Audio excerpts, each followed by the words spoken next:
as Sensitive. pulsating and sensitive as suicide without looking at their faces. I was having such a hard time.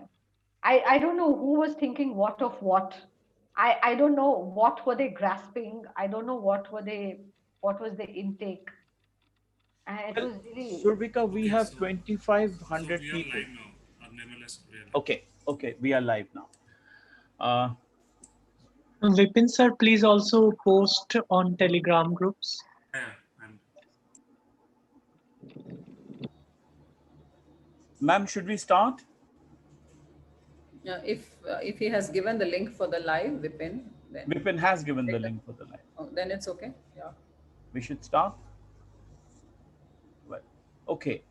Uh, Once again, welcome to everybody on another live session of our faculty induction and orientation program.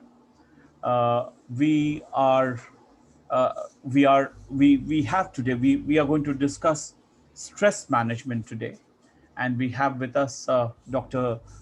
Surbhika Maheshwari, who is a very well-known teacher of psychology in the University of Delhi, and she teaches in the Indraprastha College for Women, which is also a very well-known institution, college of the University of Delhi. And she is a senior faculty there, having taught for many years.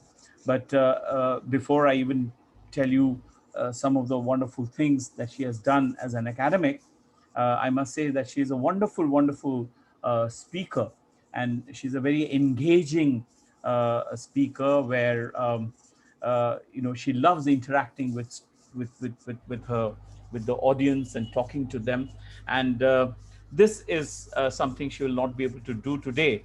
But one of the reasons why we have this live session is that we try to give as much of that possibility of people being listening to her live. And as we did yesterday, we will take in questions. So you please post your questions, and we will take your questions at the end of Dr. Maheshwari's lecture. Dr. Maheshwari has been teaching for a very long time in Delhi University, as I said, and her her research is basically her area of specialization is basically on history and theories of psychology, clinical psychology, counseling and psychology, qualitative research, and environmental psychology. She has in her credit uh, guided a number of PhD students under her. She has published extensively in journals and books, not only in Indian journals, but also journals abroad. And she has been a very, as I said, a very well-known and popular speaker, lecturer. So she's very often called in by institutions to give lectures on areas of psychology, and especially on human behavioral interaction levels. So we are very glad to have Dr. Surbhika Maheshwari with us. She has been great support to all the projects that Ramanujan College picks up from time to time. She never says no, and she's there. I know she's not she's a little unwell today, but I'm sure you will find her as engaging and her lecture as captivating as is always is.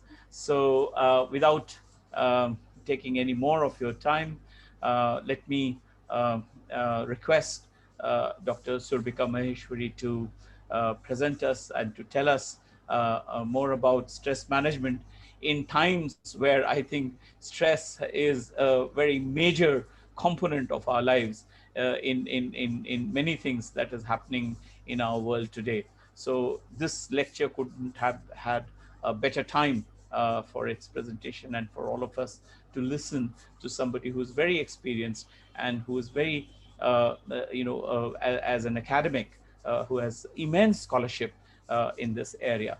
Dr. Surbika Maheshwari. Thank you very much, Dr. Nirmalaya, for always being very kind with your words. He's a person of literature, and you know there's always a little fiction when he extrapolates on how nice you are, and we should take it with buckets of salt. Nonetheless, thank you for a very, very warm introduction and always a very warm invitation to come to your college from both Dr. Lata and Dr. Nirmalaya. You are people I cannot actually refuse. So thank you so much for the invitation yet again. I believe that I'm told that all of you have already have had an opportunity to go over the recorded version of the lecture on stress management. I thought I'll build on that, and I will discuss today some interesting components of the idea of stress, and of course, finishing it up with the idea of stress management. Of course, I'm completely pained and distraught at the idea of continuing lectures without being able to see participants. It is just such, the whole energy exchange is completely missing. And the only energy that you're feeding off is really your own. So please pardon me because I really do not have your energy right now that I can feed on and grasp and reflect back. So I will have to do somewhat of a one-way communication, but I'm hoping while you are listening to this, you're able to interact at least with yourselves in the pointers that I start laying out in the lecture that will follow. What I have thought of, and this is a good time to interject and intervene and tell me if you want something different, added, etc. I am most welcome to take up suggestions. What I have thought is that I'm going to talk about how stress is interfering in our lives at this current point. How is the idea of self isolation related to the idea of social distancing, related to the idea of stress? I also want to talk about what are the various symptomatologies that can start occurring and happening, and the various psychological disorders, so to say, that can actually begin by heightened stress levels. I want to actually taper this down to what is it? What are the resources that we can start using to facilitate our own growth in tough times, to also keep us afloat when we know that we are going to have to somewhere adjust to the ideas of social distancing and some amount of self isolation? And how can we prepare ourselves best for these sudden, momentous, and also difficult changes that have been brought upon us due to the pandemic that we are living in? So this is the structure of the lecture that I have thought today. If any of you would like to tell me if I should add something, if I should not talk about something, this is a good time. I can do this right away. Is this good? Does that sound something that is interesting enough? Yeah. Yes, Surbika ma'am, I think it is interesting Okay. and we are not receiving any contrary suggestions. Fantastic. Fantastic. So let's go ahead. So we've already understood what stress is, a small recap. We know that stress has certain physical symptoms. We know that stress has a physiological basis which reflects itself into psychological symptomatologies. We also know that stress underlies a lot of physical illnesses, and it also presents itself in certain physical abnormalities, small ones such as leg ache, body ache, headache, stomach ache, and larger ones such as Sumit wants to say something. No. Okay. No, that was So larger, by chance. abnormalities such as ulcers, cancers, growths, etc. And these are all related. And now we know without any doubt that stress plays a very, very important role, both in the causative factors as well as the management of illnesses. While we all have heard of this before, we are going to build on this and talk about further. So let me take up the two important terms that I'm going to talk about today. One is social isolation, So social isolation, social distancing, self-isolation. Okay. So social distancing. Social distancing is a term which has become commonplace. We as psychologists have spoken very little actually of social distancing before the pandemic. Social distancing as a term has always existed. We know that social distancing occurs when a certain strata of society, a certain group of people, a certain community is distanced, sometimes marginalized, sometimes kept in captivity, and sometimes isolated against the larger rubric of people, against the larger whole of people. So we have actually in history had comments on social distancing when we are talking about, for example, the blacks in America, where they are allowed and not allowed, or were allowed and not allowed to take part in certain social structures and roles, right? We have also heard about the idea of social distancing in maybe the theories around caste system in India, where we have learnt about certain communities not being allowed to mingle, eat food with, enter houses of, right? Certain upper caste, as they were called, communities. This is the context in which actually we spoke about social distancing earlier. Today, social distancing is something that each one of us is experiencing, talking about. It's become a common terminology. It's no longer something which is hidden in the pages of sociology textbooks or psychological manifestations. It's become absolutely commonplace. We are talking about social distancing in everyday language, in terms which are now understood by every human being on the street. What do we mean today by social distancing is trying to keep the virus away by keeping enough distance between one individual and the other. Well, underlying this whole idea is the fact that perhaps virus spreads, and surely it does, from human to human contact, right? Surbika ma'am, at this stage, there is an interesting comment that shouldn't it be named as physical distancing? Why we are calling it social distancing? Because virus spreads physically. Yeah, yeah. I will also tell you why. That's an interesting comment. I will quickly actually tell you the difference between physical and social, right? Now, physical distance is individual centric, right? When we are, as academics, as people in society, in cultures, when we are addressing the same idea to a society at large, when it affects many, many people, then this will take the form of social distancing. Physical distancing, in fact, we have always had, right? In the sense of physical space, in the sense of invisible boundary around me where people are not allowed to enter, right? So there is, you maintain a certain physical space between one individual and the other, even in our day-to-day pre-COVID interactions, right? I do not come and stand right next to your face. I don't do that, right? That's physical distance that I maintain anyway, right? I do not go and suddenly hug someone I do not know. That is physical distance. I keep it anyway. Now, social distance is an additional idea, an additional component to physical distance because it is not the prerogative of every single individual. It is now out there in the larger public, in the larger society, where now really by direction I am supposed to create and maintain that distance. I am constantly being fed that do not get close to people, maintain. I am doing that all the time. I'm telling this to my family all the time. When we occasionally step out of the house, I am actually constantly, there's my background noise constantly. Keep distance, stay a little away, you're getting too much into that person. No, no, no, no, no, keep a little away. This is not physical distance. Physical distance is determined by me. How far or close do I want to be with someone, right? I'm absolutely physically secure and physically distant when I'm talking to someone about a feet and a half away, right?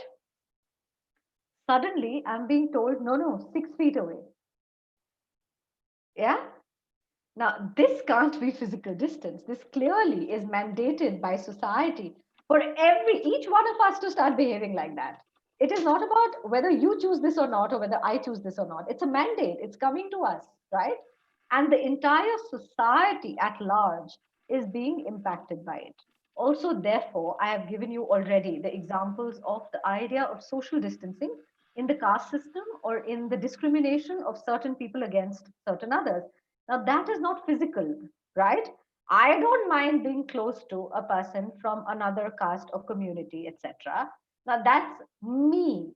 This is not the context in which we are talking social distance. Social distance is a community will not interact socially in close proximity with community B. Now, that is social distancing. I hope I'm clear about physical and social, individual, society, right? And how physical distance is something which is centered in an individual and their choices. Social distance, on the other hand, actually comes from processes that occur obviously inside the individual, but necessarily outside of him as well. So it's a social manifestation of an idea that is impinging on the individual absolutely necessarily from outside. Yes. Right? Okay. So let us move ahead. So now that we understand social distancing, what I think the question is also trying to say, and I want to go there, that's really where I want to take the discussion, is should social distancing mean isolation? Should it mean social isolation? Should it mean personal isolation, right? Should it actually start impacting loneliness, right? Now, loneliness has also been spoken about in psychology earlier in very, very different means and terms, right? Now, loneliness was an idea which spoke about the fact that people can be lonely even while they are with people. This is what we've always heard, right? What is interesting about this concept of loneliness is that we can feel lonely even in a class full of students, even in a room full of colleagues, even in a actually whole lot in a crowd, we can feel lonely. Now, what is that experience of loneliness? So, loneliness essentially then is an emotion of perceived. So, I perceive that I am disconnected from other people, right? So, that is what I perceive. It's an individual perception of distance from other people. Now, that is loneliness. I can be physically with people, but emotionally lonely. This loneliness has become a buzzword with social distancing coming in so much of our in so much of our lives suddenly that loneliness has become a buzzword. And this is actually what I want to start deconstructing already. Social distancing need not mean isolation, right? Now, when I say social distancing need not mean isolation, it means that just because I have to follow certain protocol of being away from people, it doesn't need to be that I am constantly feeling disconnected, right? We've already, I think, we've already gone into using many, many ways of social media, the internet, the telephone, all means of communication to keep in touch with people. We are already doing that. We are doing a full FDP online. We are connecting with some 2000 plus audience online. Now, what is not happening? What is not happening? All the FDPs that I have actually been a part of as a student. On the other side, pre COVID times, I have made some closest friends.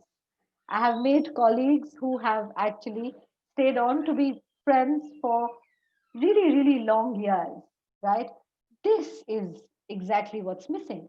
You are 2,500 of you, all that you can see, hear, interact, apparently, is with the teachers or the instructors or the lectures that you hear. You're not able to interact amongst yourselves. You're not able to interact with each other. This is what we are missing out on. What's happening? What do you tell a grandmother who used to actually pick up children from the school bus because both their parents work and they used to go to office, so the children used to on a daily basis go to the grandmom's house, spend the time from the afternoon till the parents came to fetch them at night at the grandmom's house, and then go back home with their parents. Now what's happening is grandmom has no children to pick up anymore, right? She spent a nice 1 month feeling much relieved that, oh, very nice. I have the full house to myself and I will enjoy and I will have a good time and I can always talk to them on the phone. The second month, you started missing the children a little bit. The third month, you realized that, my God, I can no longer even walk up till the bus stop anymore because I haven't walked enough in the last 2 months. What started happening in the fourth month is what's now confusing psychologists. It is actually something that we are now observing as a completely new phenomena that we have perhaps very little training in, very little experience with, but it's happening. Now, it's a mix of certain things. It's a mix of paranoia that if I let you into my house, you will probably bring in the virus. That's the paranoia. The second is the stress that has built up due to various reasons, due to the amazing amount of infectious disease that is roaming around in the air, due to the fact that I haven't seen enough people in the last 4 months, due to the fact that I haven't actually got enough physical exercise. I haven't gotten out of my house, right? This is actually building up to a very confusing phenomena, which we actually call the approach avoidance conflict, right? We want to meet people, but we don't want to meet people. We want to go out, but we're too scared of going out, right? We want to really, really eat at a restaurant, but we will settle for the boring khichdi because what if there is COVID floating in the restaurant? We are very scared, and rightly so. We should not let our guards down so quickly. But also, we have to realize we've come into the fifth and now the sixth month. This is building up in each one of us. The stress is mounting. Now it's a pile up. We were fine, really okay the first month. In fact, much relieved that, oh my God, I never got this breather, right? By the second month, we'd got into a routine and we were kind of liking it. We started yoga and healthy eating, and we were doing fantastically well. The third month was somewhere in between. The fourth, fifth, and the sixth month is what is very interesting. That is the interesting phenomena for psychologists. This is the increase of stress, the increase of loneliness, and the increase of approach avoidance conflict, which automatically results in heightened stress, which is automatically resulting into certain obvious sort of physical and emotional disorders of having not seen people mounted with a lot of stress, right? What do you tell a child who hasn't gone out to play in the last 6 months? What should I tell my students who haven't been able to come back to college? And these are absolutely normal circumstantial examples that I'm giving you. I'm not even going into the disordered examples. What do you do with a woman who is being battered by her husband every day and this man just wouldn't go to work because he can't, because offices are shut, because the frustration is building up? What do you do with a household where the two earning members have lost their jobs because of the current situation? And they are really becoming clinically depressive. And it is impacting their children, right? And these are absolutely, these are real people whom I've spoken to in the last 1 month. And these are real situations. And this is when we know that the stress is mounting up. Only yesterday, we actually marked the World Suicide Prevention Day. And we also spoke about how COVID and loneliness and pushing oneself towards finding no meaning in life anymore and really finding oneself at bay to zero social interaction is actually now building up and raising its head into various manifestations of stress.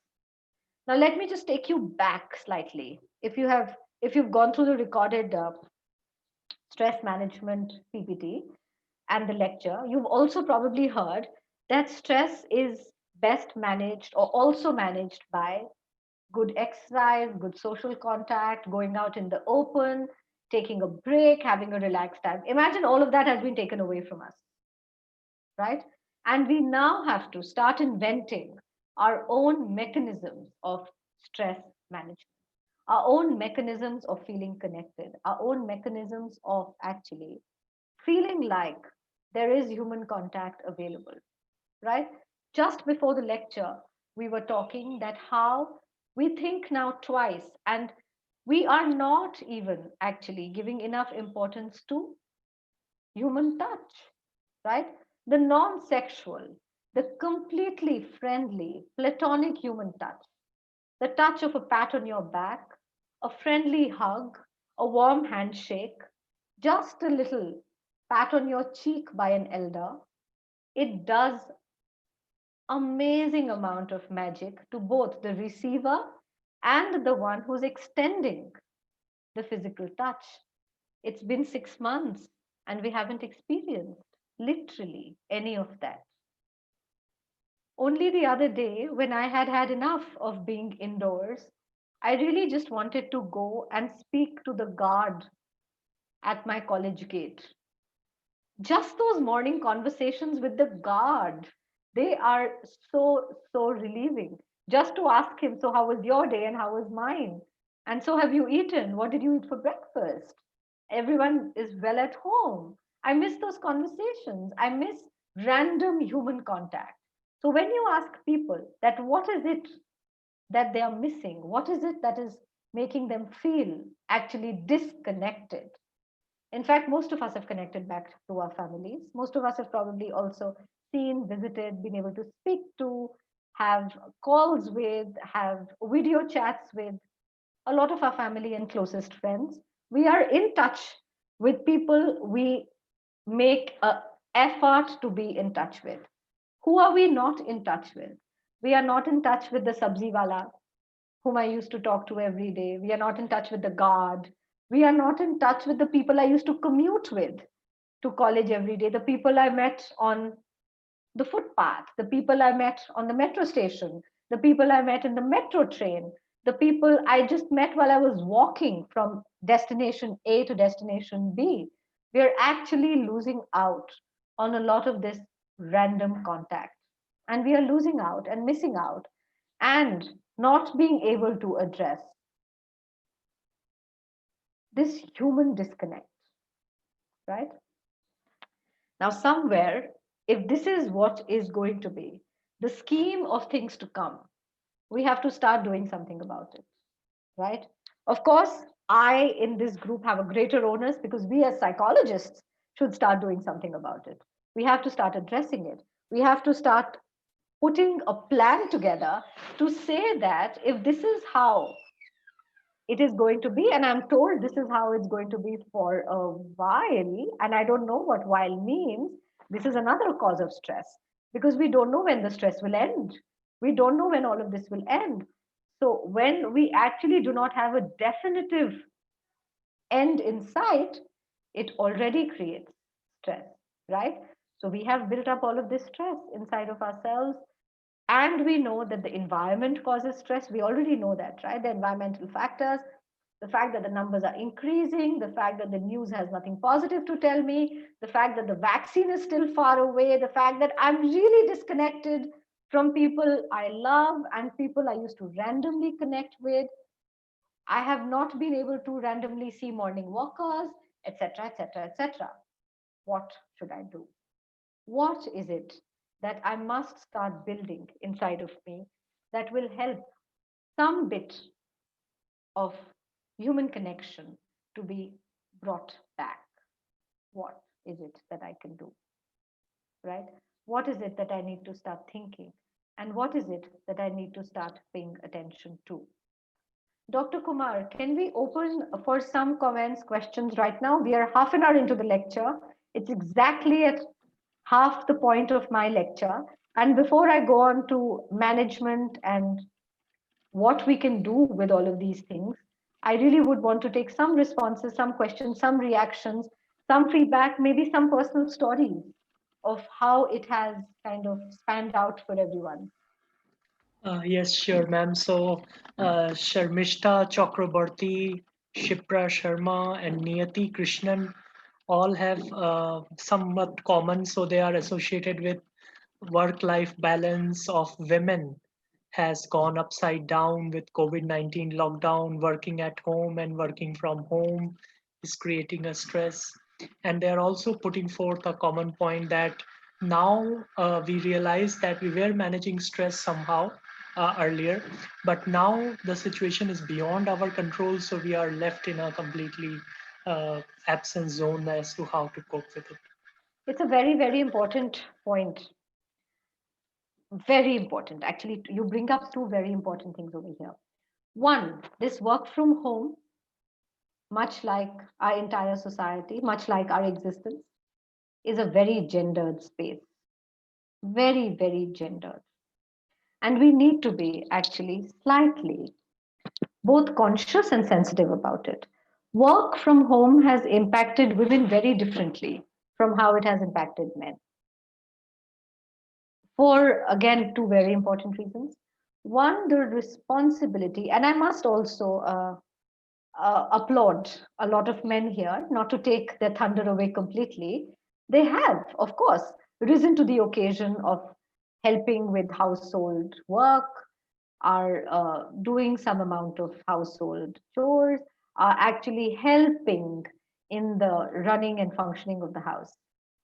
Do you see the language over here? The men are doing us a favor. They are already doing us a favor by helping the women run the house. Right? It is absurd. I mean, it is already something which is slightly lopsided, which is a little bit in disfavor of mothers and wives and sisters and everyone who is supposed to know the household nitty gritties much better than brothers and husbands and sons. There is, I think we should start accepting it, that there is a bit of a toss over there. And also, I think children are getting impacted in a very, very negative way. I mean, they are not being able to see their friends, they are not being able to play outdoors, and they are reservoirs of energy. They have a lot of energy in them. So, children are being impacted in a way that mothers are actually feeling the pinch a little more, because now to occupy the children happily, productively, is becoming a bit of a challenge. So yes, I completely agree that it's a bit of a toss over. That's of course one, that's only one part of the story. The second part of the story is our work is not just work for us. It's an extension of our identity. It is an extension of the place where we go to really disconnect from homes. It's a place that we really value to meet colleagues, to meet students, to meet whatever other kinds of work that people might be doing. It is such a wonderful, healthy space of interacting with a family beyond the family I live with. And that has been taken away. We are no longer stepping out of home. And the idea of stepping out of home has with it a lot of things, you know. It has with it getting ready to go out of the house, being presentable, meeting other people, getting in a space which is different from the four walls of your own house. It is actually interacting with some friends, some colleagues, some completely random interaction. It is actually spending some hours of your own time away from an absolutely cluttered, clustered space where you have your time being divided amongst everyone else in the house. So, of course, I do want to actually address that. Also, suggest some na- some small ways of coping, already understanding that we may not be able to do complete justice to all that has been taken away. Right? Yeah. Any other comments? I've noted this down. I'm going to come back to it. And so, since we are all teachers, so there are few comments from Preeti Arora and Ramesh ji that there is a lot of politics, inner politics between staff and administrator and at the workplace. As it, I think this is not particularly due to COVID, but in general also in academia. So regarding that, So are they saying that they are feeling happy because they don't have to interact with the politics on a daily basis? but they are saying that how to overcome the stress in profession due to inner politics. Oh, okay, okay. Right, right. I am going to address that as well. Thank you.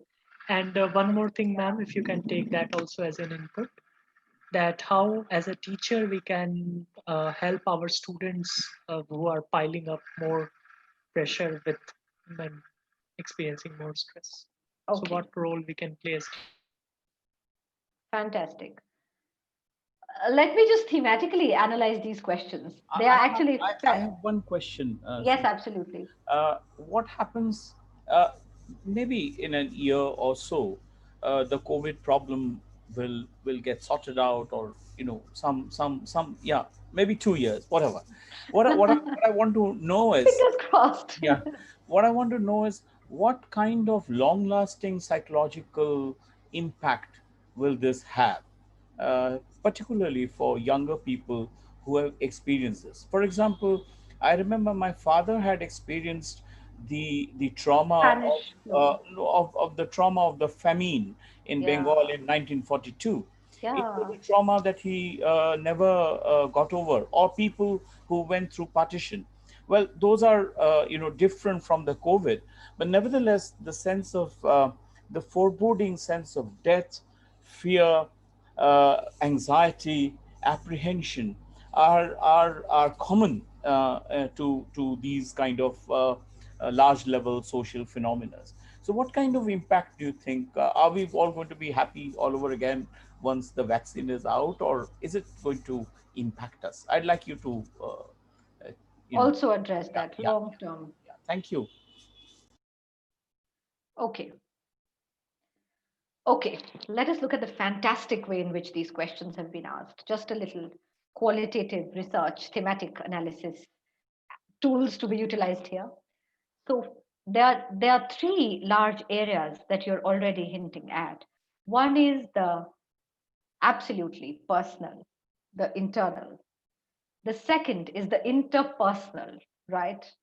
Where I am interacting with the other, the interpersonal area. The third that you bring about is the professional space, right? The politics and the teacher's role in the professional space, where you're addressing a much larger societal role, right? Beautiful. I think individual, interpersonal, societal. You've really covered for me the three areas that I do want to actually start focusing on. And if this was not enough to focus on, Dr. Nirmalaya has also told us to please focus on the long term impact. So, really, we are covering as big a breadth as we can possibly with what we are going to actually answer here on. Of course, this means that a little bit of my own structuring has got derailed, and I'm very happy that it has. I actually like to derail it with interactions from the audience. So thank you for these inputs, and I'm going to forget my plan and I'm going to go with yours. So the first is internal, okay? The internal spaces of how we actually respond to this. Some basic psychological principles here. Self care. You cannot care for the other. You cannot actually be empathetic to the other. You cannot actually do well enough, long enough, if you actually are not taking good care of yourself, right? It's almost imperative, it's almost important, and it's extremely, extremely something that you can't circumvent. Self care is something that you need to start focusing immediately on if you already are not doing that, right? Now, what do I mean by this self care? As a psychologist, I mean a lot of psychological self care, but also as a practitioner, I understand that a lot of self care also comes from physically caring for oneself, right? So, some very, very important things that we should already start working on is getting routines back in order. No longer is this something that is just going to last a month and I shouldn't care if I'm sleeping enough or not. I can binge watch all the series that I've ever missed in my life and I can eat whatever I feel like and etc. etc. Get back to your routines, please. It's here too. It's been a while and we need routines back. So sleep, waking up, the basic, right? Sleeping cycles, waking up cycles, food intake, all should get back to some bit of healthy, normal sphere. This is just the basic. I don't want to miss out on it because I already feel that a lot of people are continuing their crazy sleep cycles just because kahin jana hi nahi hai. So no, I think just get back to your sleep cycles. And by sleep cycle, I mean that get a minimum of sleep 6 to 8 hours of sleep every 24 hours. Not कि 2 दिन बाद सो जाएंगे. No, that's also a very important way in which our body actually recoups, rebuilds every atom of energy that we are losing in the 24 hours that we are awake, right? Food, sleep, all of this, take good care of it, get back to some amount of cycles. The second very, very important thing is start getting a little bit of me time, especially for all the mothers, for all the wives, for everyone who is working from home, and especially women. Your time is divided between workplace, home, work with children, work with husband, work with in-laws, parents, etc., etc. Please start getting some me time. Remember, you used to get that me time on your travel to work, on your walk back from destination A to destination B, on some little escapes that you used to have for your own self. Please start getting some me time. Start factoring in a little bit of this me time into your schedules. Okay? Actually, it is difficult. And I know it's difficult because I have been negotiating this now for the last 1 month and it is piling up. I'm not able to get a consistent me time, time to read, time to just do nothing, time to listen to my music, time to just be by myself. Please start factoring it in, even if it means that you are waking up 1 hour earlier than everyone else, or you're sleeping 1 hour later than everyone else, if there is no other time in the day. But please start doing this to yourself. You don't even know how important this is. Start factoring in some me time or sometime in the afternoon, which is usually lazy, which is everyone's doing their own thing. Don't actually just go and be in the same room as the rest of the family. Just be in a different room at that time when everyone is by themselves and are not creating demands on you, right? Factor in some me time. Get some physical exercise. Important right now more than ever before because we really are also as part of our daily routines we are not moving as much. We are no longer going to the markets, we are no longer actually walking the 1 kilometer mall stretch anymore.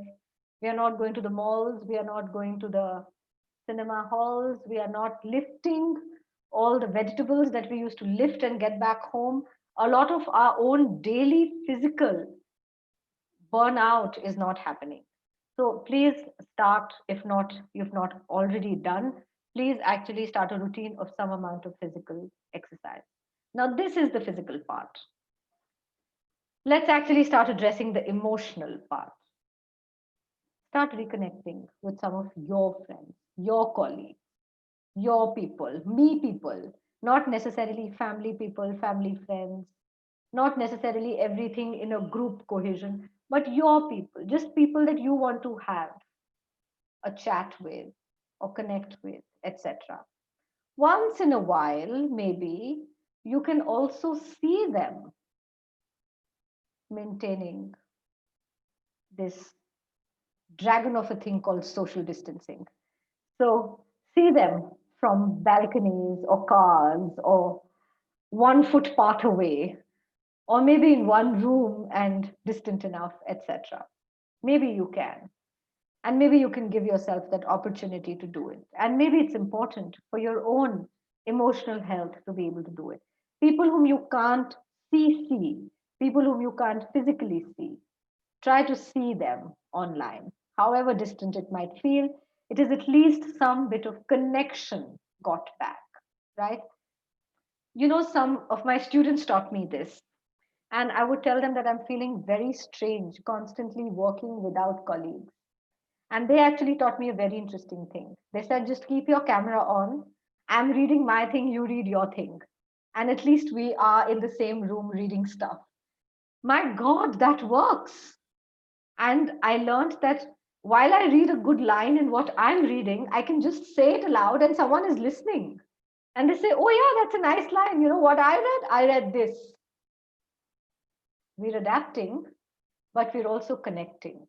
We're also getting back to sharing exactly like how we used to when we used to sit all together in one staff room and maybe reading our own texts and saying that, hey, see what an interesting research I found.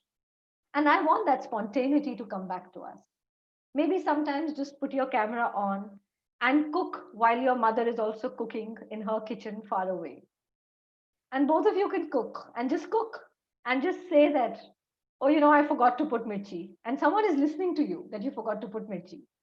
And that actually is inventing on this crazy new paradigm of social distancing. Start connecting to people. Start connecting to people that you want to connect to. A little bit of an advantage of the social distancing jargon or phenomena is actually that we've actually got the time and space to choose people we want to connect to. And that's so nice. I can sometimes have conversations with people I would never actually make an effort to have a conversation with because I always found them, sometimes in the corridor, sometimes in the lane leading up to my house. And I never really called upon them to say a hello, to say a hi, how have you been? I have missed you, etc.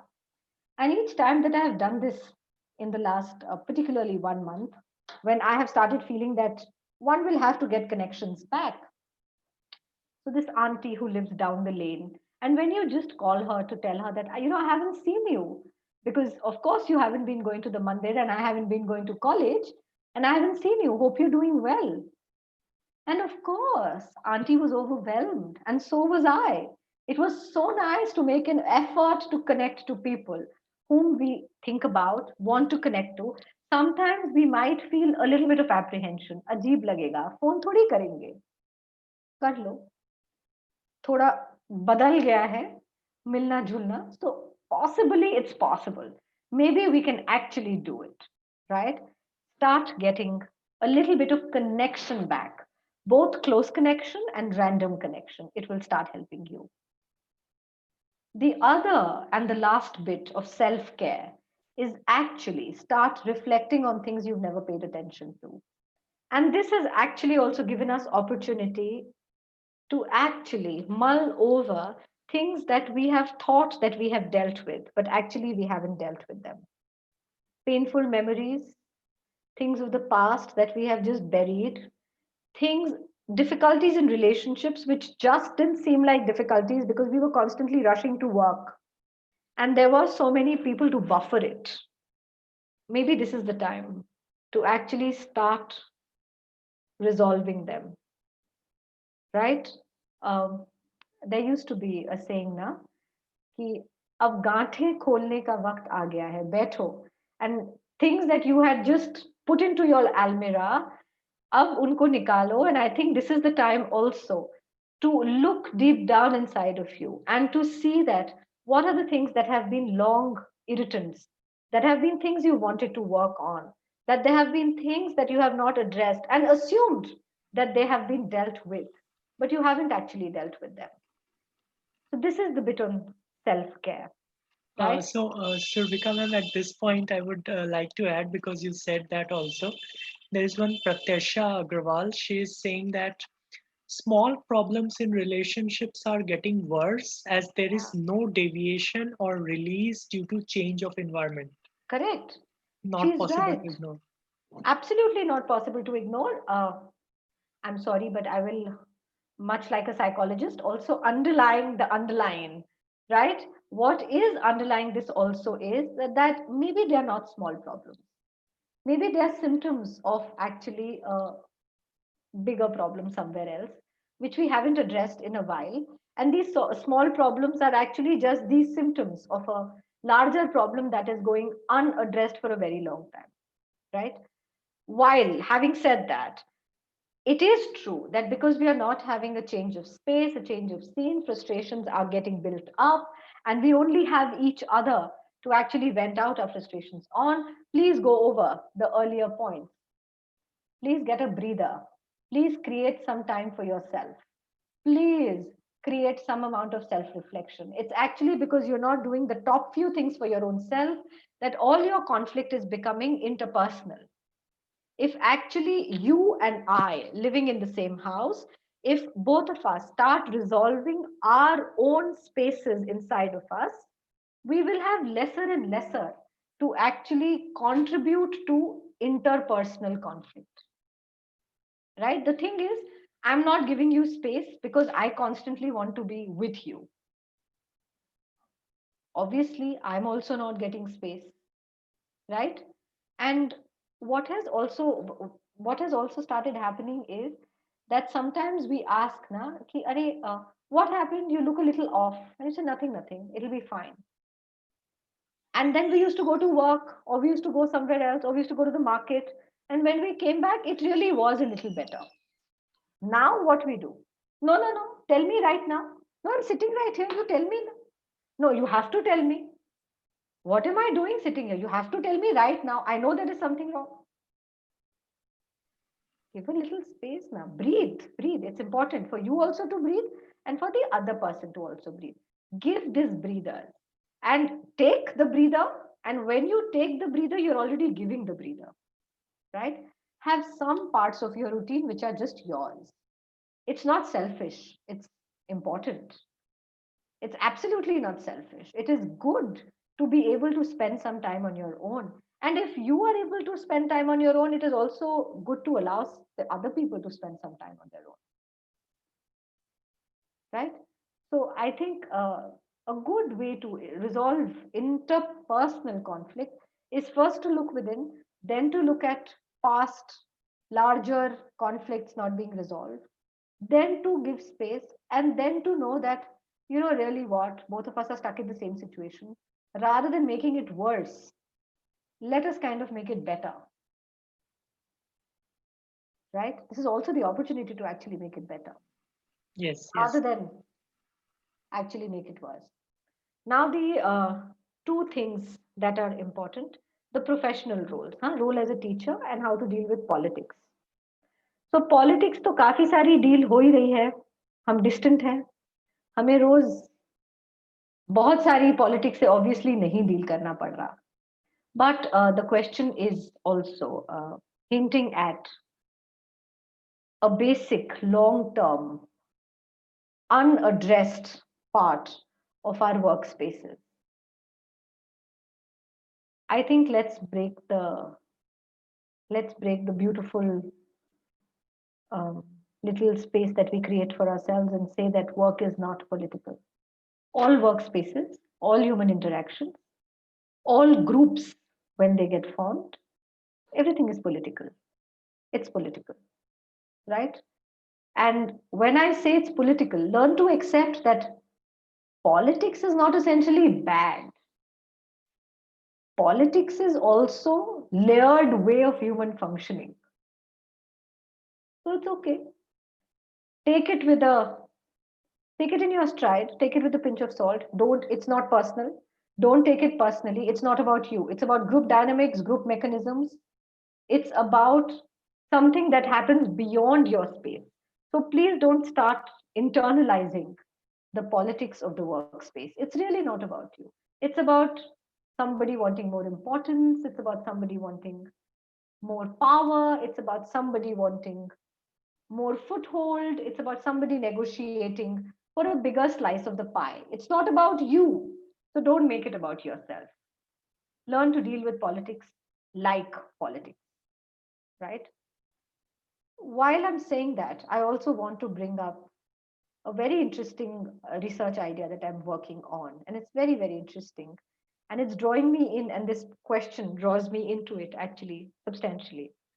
However good or bad you are as a professional, in your own private workspace, if you get appreciated, if you get applauded, if you get supported, you tend to work much better.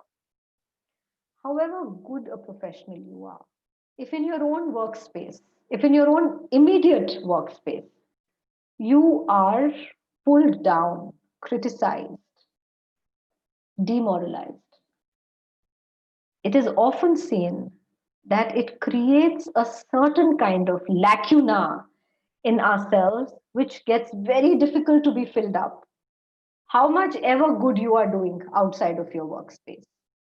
So it is also our endeavor, and it should become our endeavor. And especially after COVID, now, after we realized that how important human connections are for each one of us, I hope we all start building positive workspaces, using politics positively, using everyone's personal vendettas a little more positively, right? And giving each other the space to flourish and grow.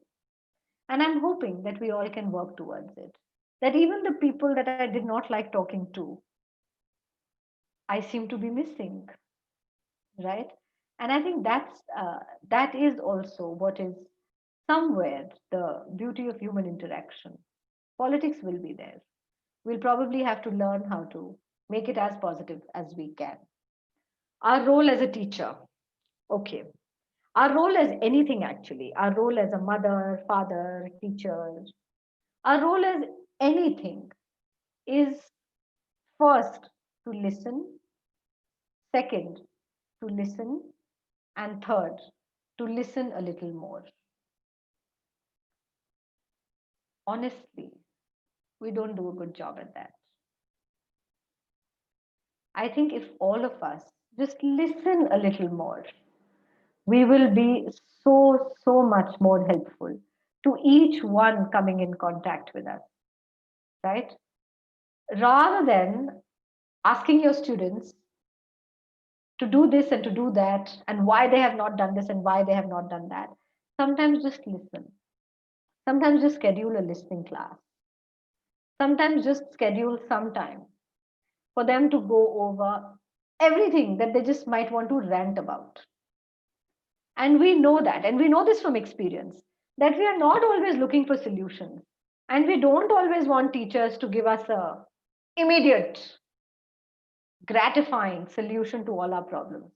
But we do want people to just listen to us. And sometimes, in just that act of listening, half the problem is addressed. And especially in these times where we have less and less people to actually connect with, I think please listen, listen, and listen a little more. Please do that. And you don't know yet how humongously helpful it's going to be. Please listen. And that's really all that you need to do for now. Long-term impact. Interestingly, we know as much as you know. We are going through it together, right? But we can possibly make some postulations. It's going to actually depend on a few things. It's going to depend on people's risk appetite. It's going to depend on how well they were able to negotiate the difficult times. It is going to also depend on how traumatic the experience was. And I cannot say that it will be same for a person who's lost a family member to COVID versus a person who hasn't experienced having the disease at all in the family. So it will be the internalization of the processes will be very different for each of these different experiences for different individuals. But of course, what we already somehow know is that some things have already, which were disordered earlier, have become normalized now. I mean, who washes hands 20 times? Who? Who? We wash hands 20 times now. It used to be slightly obsessional earlier. But now, each time that we touch something from the outside, we go outside and come back, we actually sitting to grab a snack, even if it is in the college. I remember never washing hands so much. I used to eat the samosa right after leaving the chalk in the class.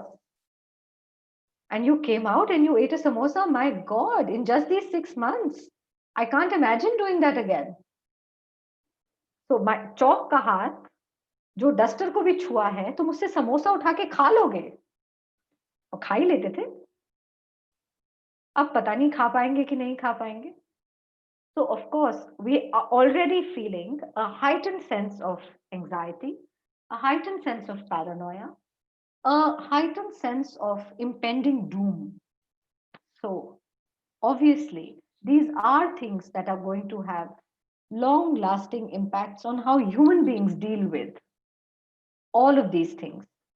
I would also like to add to this list of things that we had never thought earlier.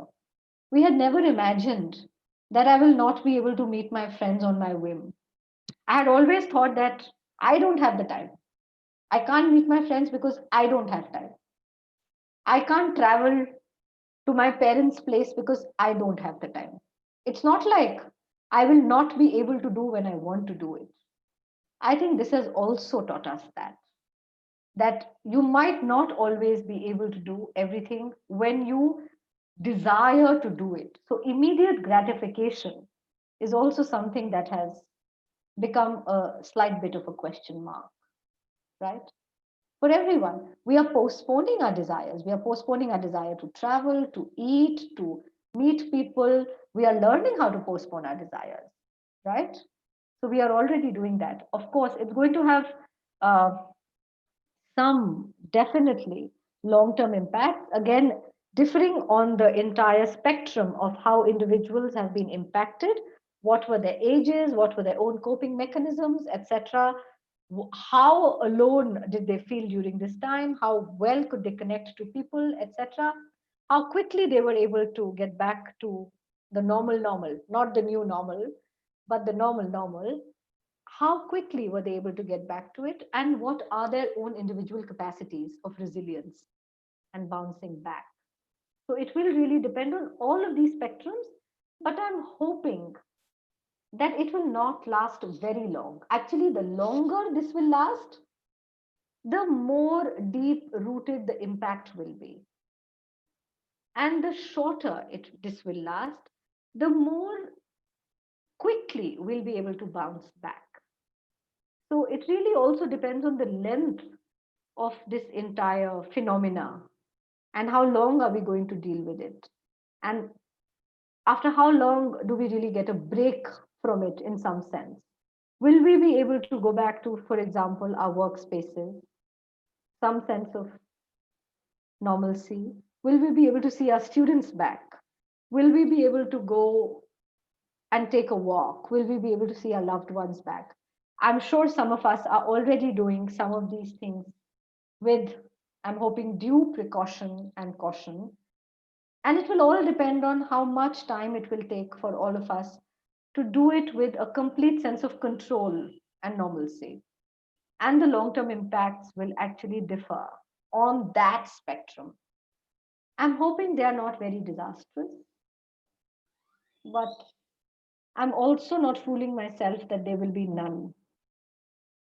I'm sure we are going to have some. And we as psychologists are really interested in knowing both what the impact will be and what is the best that we can do to actually minimize the negative effect of that. I think I'm going to stop here. And now there is about 25 minutes to go. You can all ask me questions and I'll be happy to answer them. Yeah? Is that good? Are there enough questions for 25 minutes? Yes, I think they are coming up. So, one question from Kavita Rajan is there are two questions which are slightly subtle. So, one is that how do we deal with mental stress or frustration that I cannot recognize or I do not seem to identify? Maybe it is just energetic level, or it is just irritation, or and I cannot discuss it with anyone because there is nothing tangible with in front of me. So what can I do in this case? Um, if it is as free floating as what you are describing it as, and if it is actually getting expressed as just irritation and frustration, three things that you can already do about it. One is start getting some me time. Maybe you are constantly overloaded with a lot of sensory stimulation all the time, such that you're not able to attend to actually what's happening. The second is start getting a little bit of a physical vent to pent up energy, some exercise, a little bit of getting energies circulated. And the third important aspect and idea is that actually, if this is happening a bit too frequently, start addressing the underlying cause. And if you are not able to access the underlying cause at all, maybe speak to a professional. Sometimes it just might be important to do that. And another question is how should we respond to the inner politics? This is from Shweta. When it comes between our work and when we tend to lose opportunities because of this. So I think this is within internal to the person. I don't know. I can't really understand the meaning of the idea of inner politics and opportunities together here. I'm not, can Maybe, you ask for a clarification, please? okay. I will try. Or Nirmala sir, if you can, I, if you I can really, understand, no, I if you cannot. can. Can you come with the question again? Ma'am, how should we respond to the inner politics when it comes between our work and when we tend to lose opportunities because of it? Dr. Maheshwari, I think this is what I understand is that inner politics is the inner politics of the institution, which Oh, is coming in between her. no, no, sir. I think Within the person, within the person. Really? like You we think so? she means losing opportunities is like what I feel is that like suppose there is a promotion, we have to work hard for it, and whereas we are not able to decide where do we contribute much. Are we working in the profession so much that we get the promotion, or are we looking after home? There is a kind of dialogue within ourselves. Well, this kind of thing is never really called politics, internal politics. If I'm in a dilemma about how I should use, my internal, my inner urges or my ambition, I don't. I mean, do we call it politics? Politics, I always thought was something outside. Hmm? Ma'am, your But we'll wait. Arnav, you can ask the person to We'll read ask the for question. clarification actually. They might be using it in their own context. Yeah. Take the next one. Yeah. You can ask Okay, the person, name the person, and ask her or him to reframe the question. okay, okay. And ma'am, there are some generic questions like depression, how to deal with depression and sleep disorder and lack of sleep due to stress. Yeah. Okay, good question. How to get your sleep back? How to actually start sleeping back on time? Okay, quickly, I will just go over the sleep hygiene, sleep cycle bit.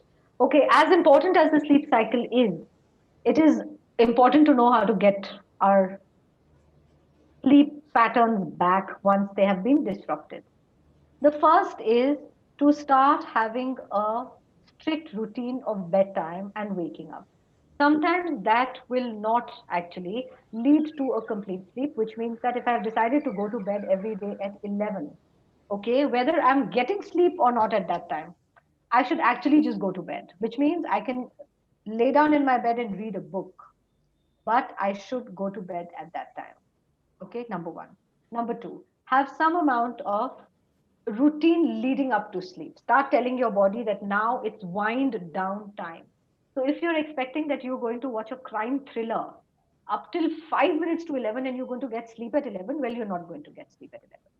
So you also have to allow your body to wind down, which means that all our olden practices, change your clothes, take a warm bath, have a little warm drink, wash your feet, wash your face, cream yourself up, get a little relaxed, put yourself in bed, dim the lights, keep your phone away, like really, really far away that you can't reach it. Don't try to read on your phone in bed. It actually destroys sleep like nothing else does, right? Have some sleep indicators, a certain sense of relaxing yourself up to sleep, right? Third, if you are able to fall asleep but are waking up right in the middle of sleep, please again hold yourself back and hold the urge to go back to the phone and read something while I will get sleep. Don't do that. Try to put yourself to sleep without having to use your phone. So maybe just close your eyes, soothe yourself, have a relaxing routine, have a relaxation practice that you do to yourself, and get yourself to sleep back again. Okay? Wake up only at your time of waking up. So you've decided about 7 hours or 6 hours, whatever your individual need for sleep is, get up at that time. Sometimes you will not feel fresh. That's all right. But get up nonetheless. Get up, start your routine, and try to go to bed again at the same time. You will have to follow this for at least a period of 5 days for circadian rhythms to take over and be stabilized again, right? Give yourself 5 days. Sometimes we actually start having sleep difficulties due to other underlying problems, such as physical problems, maybe diabetes or heart ailment or depression as psychological illnesses or mania, etc. At this time, it is extremely important to not try and self medicate yourself. Please do not ever, ever eat a sleeping pill without prescription. Please see a medical practitioner who can diagnose what the disorder, what the problem is, and how it is impacting your sleep, right? Once that has been achieved, try to again follow sleep hygiene and whatever the doctor advises, keep in good touch with the doctor and try to follow that. Clinical depression, and I'm not going to use this word loosely. Depression is not feeling sad. Clinical depression is depression. It's a diagnosed disorder. It's a problem, right? Just like viral fever, right? Just like COVID, maybe. You don't start doing things to yourself, right? You don't say that, oh, she's just feeling sad. No, if she's depressed, she's not just feeling sad. It's a diagnosed mental disorder that we term as depression. It needs professional help. If it is depression, please seek professional help immediately. You need a doctor, you need a therapist, you need someone to actually help you through this. We do not keep self medicating ourselves when the problem becomes a issue physically. So please don't try to self medicate yourself when you're having emotional, mental, psychological problems as well. Ma'am, is getting up really in your control from sleep? I just get Actually, up sometimes at 3 o'clock in the morning, sometimes at 4. yeah, so yeah, correct. I mean, I'm not, I'm like, I don't want Yeah, to. right. So sometimes your body, due to various reasons, actually wakes you up. Sometimes you want to use the loo, sometimes you've had a bad nightmare, sometimes you just wake up, sometimes you just say you're done with your sleep, right? But it's also important to give your body the rest that it needs. So if you're waking up after 3 hours or after 4 hours, please continue to lie in the bed till at least 6 hours are over, which means you can please lie in bed and read, or which means that you can use the loo and come back and lie down. It also means sometimes that if you are not feeling like lying down at all on a particular given day, then please try to make up for this lost sleep the next day or over the weekend, but don't let it stretch beyond it. So you're not supposed to switch on your laptop or your computer. Never. No electronics, no phone also. No phone, no laptop. You're not supposed to switch on your laptop. Yeah, so sometimes when I get emails from colleagues at 4 o'clock in the morning, I usually call them up the next day and have a long chat with them. What's up? And why did I get an email at 4 o'clock? Did you not sleep the entire night and you were up till 4 and you mailed me? Or was it because you woke up at 4 o'clock and you thought that this is the best time to switch on your laptop? What happened? And if you get an email from anybody at 4 o'clock in the morning, please call them up. Have a chat with them. Maybe they want to talk about Nirmalia something. mails at 3, ma'am. Who mails at 3? Nirmalia. I think Dr. Lata, you need to do some talking with him. That's the only thing he's doing otherwise. If Okay, you're so emailing, no, if you're emailing at 3, you really need to start looking back at your sleep routines. And actually post 35, we need to actually start becoming a little aware of what we are treating our body like. If you're not switching on your laptop at 3, As early as 35. I thought that as early as 35. I thought it was post 60. No, as early as 35. We actually should be very careful of what routines are we establishing for ourselves. It will all boomerang, huh? It is Now, already. now see, no, so next time you're up at 3, please don't go to your laptop. If you really don't want to go back to sleep, I think just go in your balcony and do some deep breathing and maybe just lay down on a chatai. And I hope everyone still has chatais in their house. They are good things to have. Or your yoga mats, the fancy rubber plastic things. So you can all lay down on your yoga mats and actually have a relaxation routine. Just relax yourself even if you can't sleep. So let it be at least 4:30 before you. And I'm assuming you went to bed at 9 and therefore you are up at 3.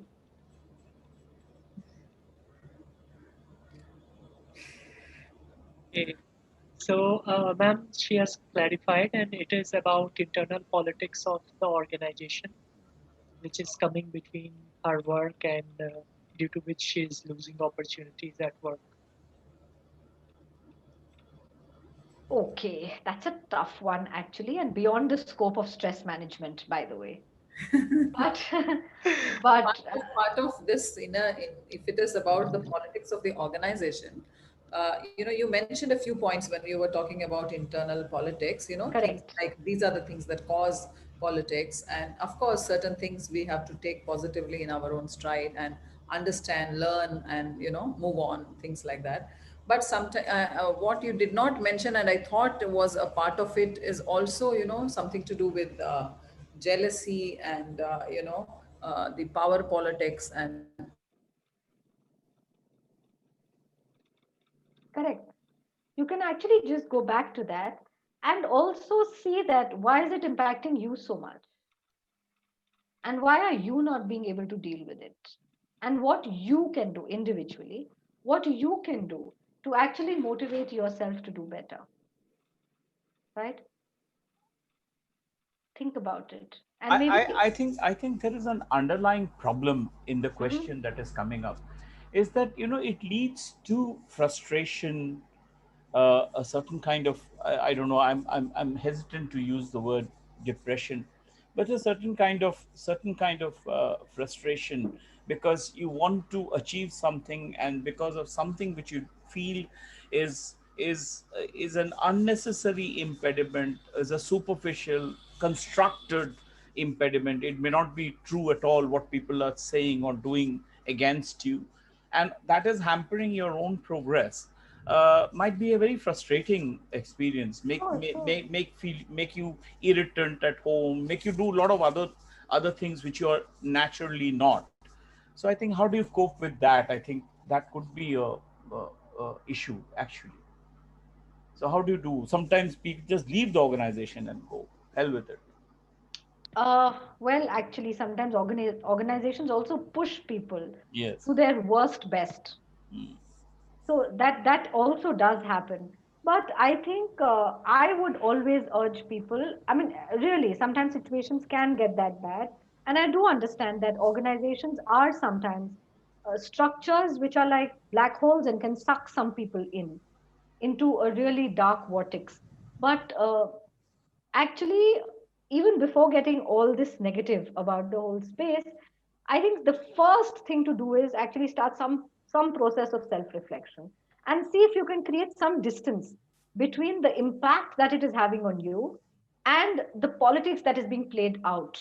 Right? I think if you can just dissociate yourself with all that negative impact that it is happening on you, you would have done some self preservation there. Once you've done that, then you start figuring out that why am I expecting my organization to be very supportive, whereas it is not? And can I do without a certain amount of support? Can I actually put my ideas to use elsewhere? I know it is extremely painful, and I know that it is sometimes very real that our organizations are not supporting us. But I think we also need to slowly and gradually start learning to work around it.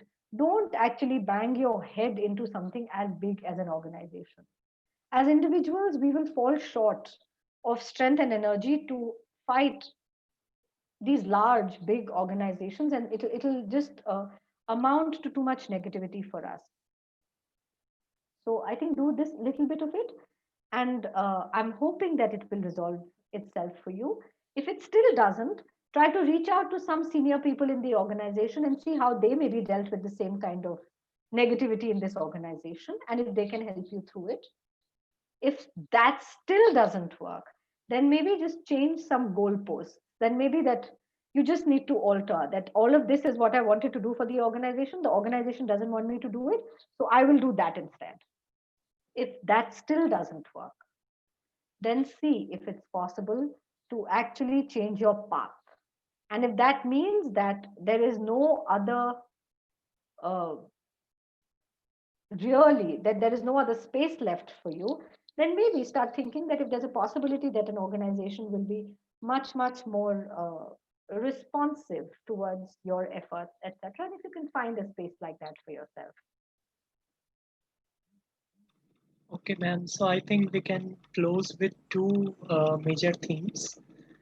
One is regarding the stress which is being generated by excessive use of technology and longer screen time, especially due to the online sessions and online classes and online engagements.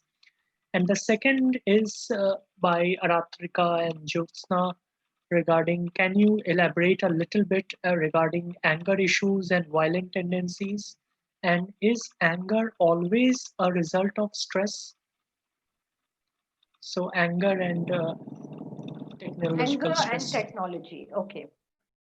Oh, completely different areas, but quickly, let me just try and I'm also seeing the ticking clock, but let me just try and address them quickly.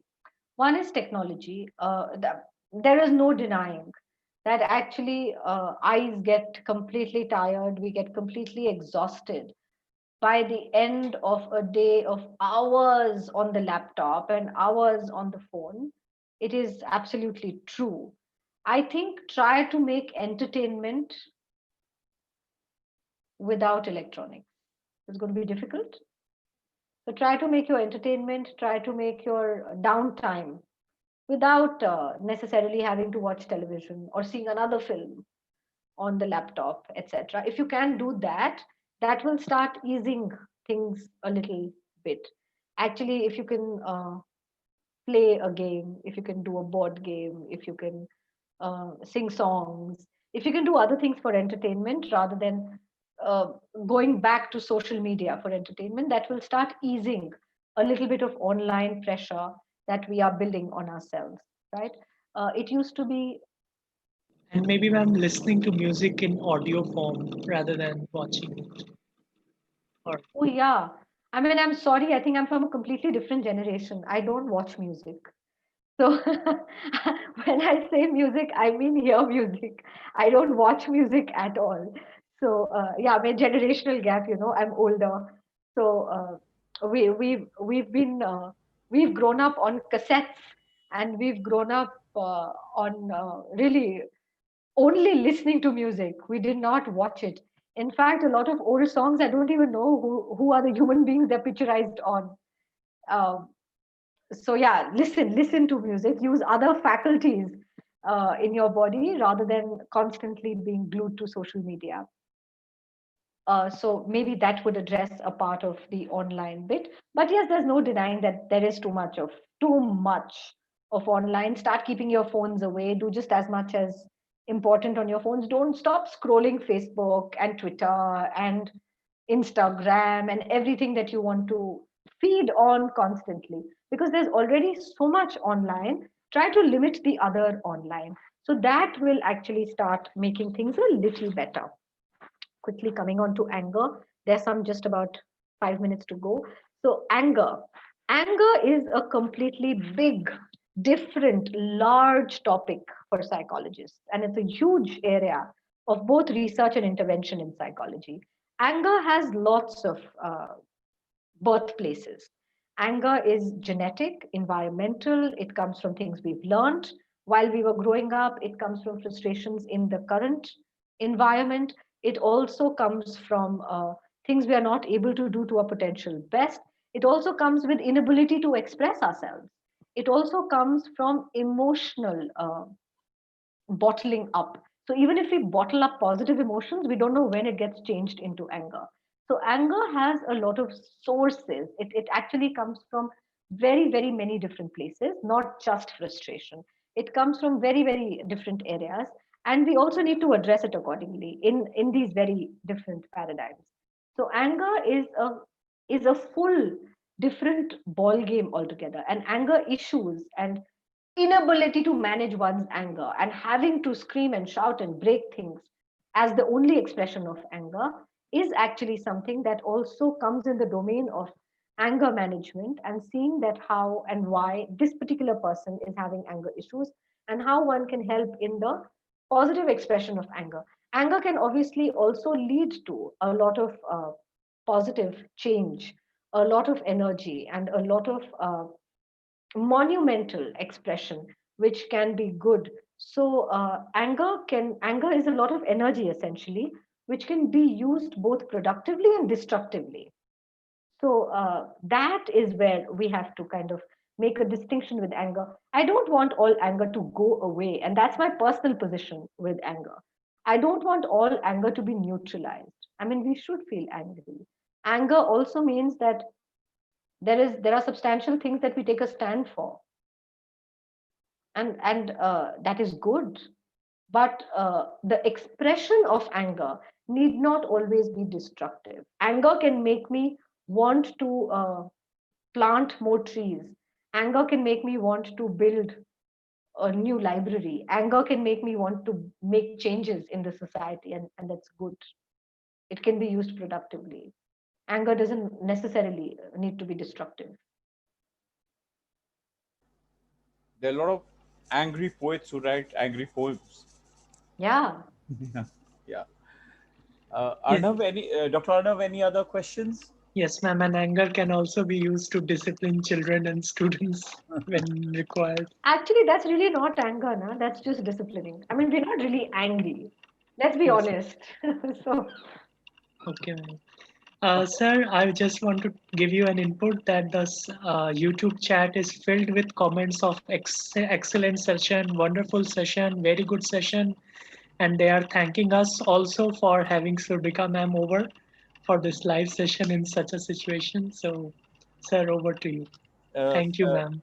Anybody else with us today? Dr. Bibhash, Dr. Sumit would like to ask a question.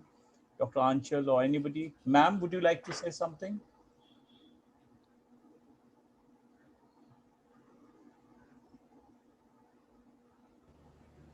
It's always a pleasure to listen to Surabika. And every time I am organizing some FDP or FIP, I mean, I hardly miss this opportunity, and I just grab this opportunity, call her, and ensure that she's in. And the best part of it is, having psychologists around, we come out with our small problems, small thought processes, even things like anger. Now we understand how to take care of all these things. So I think it's, as usual, it's always, a pleasure to be listening to you, Surbika. I think Nirmalia will, if others want to ask some questions.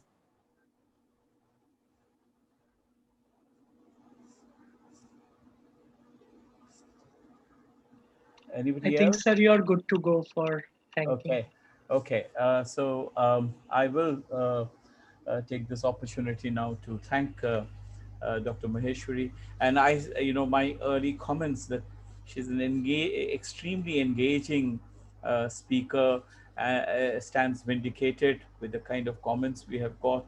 Uh, uh, our participants have enjoyed every moment of whatever you said. And what was very interesting was that you did not speak of stress management as in general, but you put it under the very dark cloud of COVID-19 and the pandemic that we are facing, which makes it which makes it very immediate for us to understand, and we can relate to many of the theoretical issues connected with stress management from the experiential position that we are in at this time. So, Dr. Maheshwari, thank you very much for being with us, for your your talk. And 1.5 hours have gone without like we just didn't realize that 90 minutes. It is such an engaging and interesting presentation that you did. So, on behalf of everybody, on behalf of my college, on behalf of my principal, Dr. S.P. Agarwal, on behalf of the director of the program, Dr. K. Latha, and all my colleagues who have been here, and Dr. Vipin, who's been looking after the technical aspects of this broadcast, if I may say, on YouTube and on this platform. I extend a very warm thank you to you, and we hope we'll have again other opportunities of having you speak to us. Thank you, Dr. Maheshwari. Thank you And get very much. well soon, Surbika. Get well soon. Yeah, yeah, I yeah, could. yeah. Thank you. Thank you so much. And ma'am, we will also be sending over to you the YouTube link so you can see the comments and uh, replies from participants. When we see it, the recorded version, then all the comments cannot be seen. Only few comments are seen at that time. Anyway, we will send them to you, ma'am. Thank you. Thank you. So we can switch